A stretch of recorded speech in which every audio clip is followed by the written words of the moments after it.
Good morning, students. We are in solid state device lab, and today we will perform an experiment to study the output characteristics of field effect transistor. Okay, so as we all know that field effect transistor has three terminal: gate, source, and drain, and we take the output from drain terminal. Okay, so it is very important to understand the output characteristics, that is the drain characteristics, how the drain current will flow from the drain terminal. It is very important to understand, okay, when we are dealing with the field effect transistor.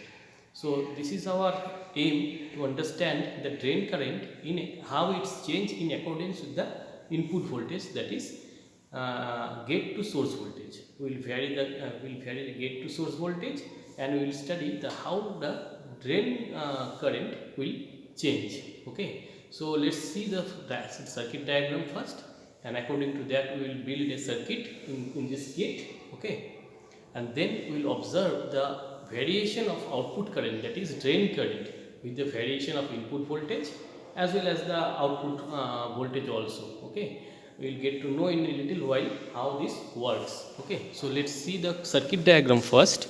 So if you can see the circuit diagram, let me focus the camera. Okay,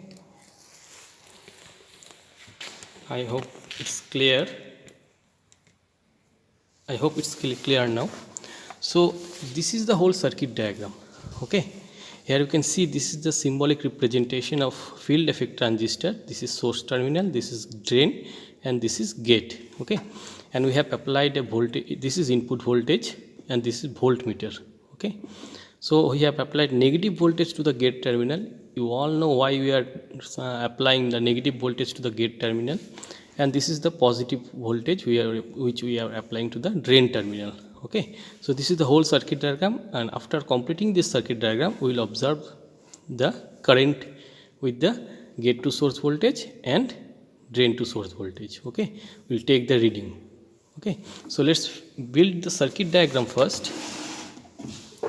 So when we try to build the circuit diagram in case of FET, it is very important to keep in mind that we should connect the negative terminal to the gate terminal. Okay, so this is the power supply, and this is the field effect transistor.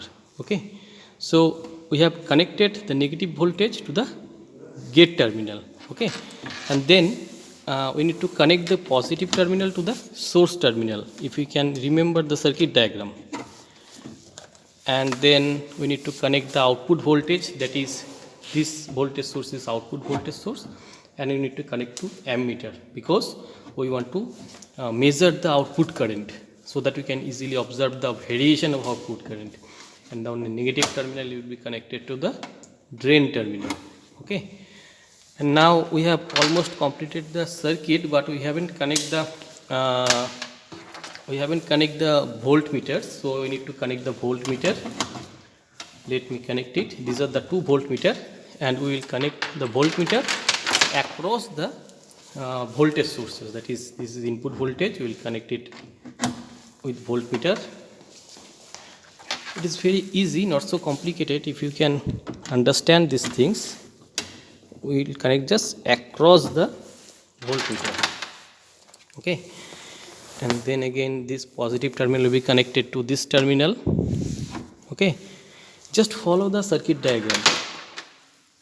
I am showing this first time, so that's why I will do it little bit faster, but when you perform this experiment, be very careful. Okay, so now we have completed the whole circuit diagram.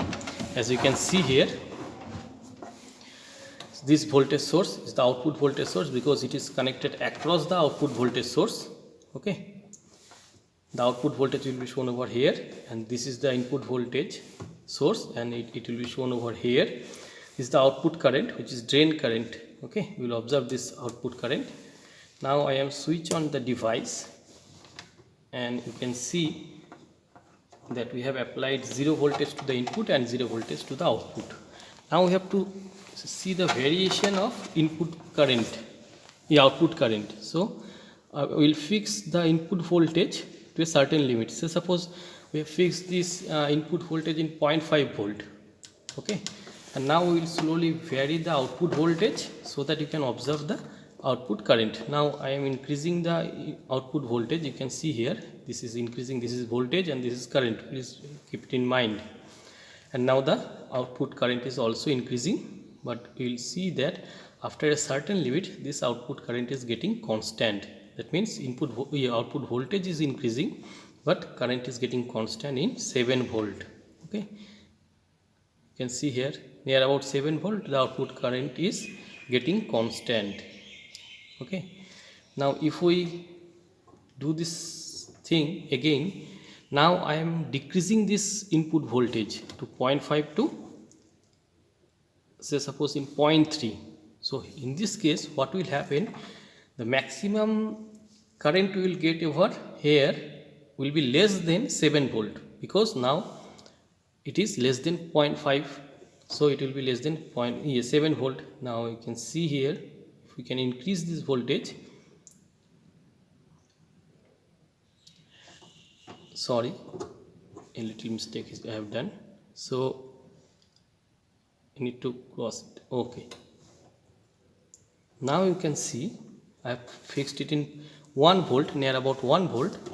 Now you can see if we increase this voltage, you can see the maximum current is 0.5, that is less than 7 volt. In initial case we have get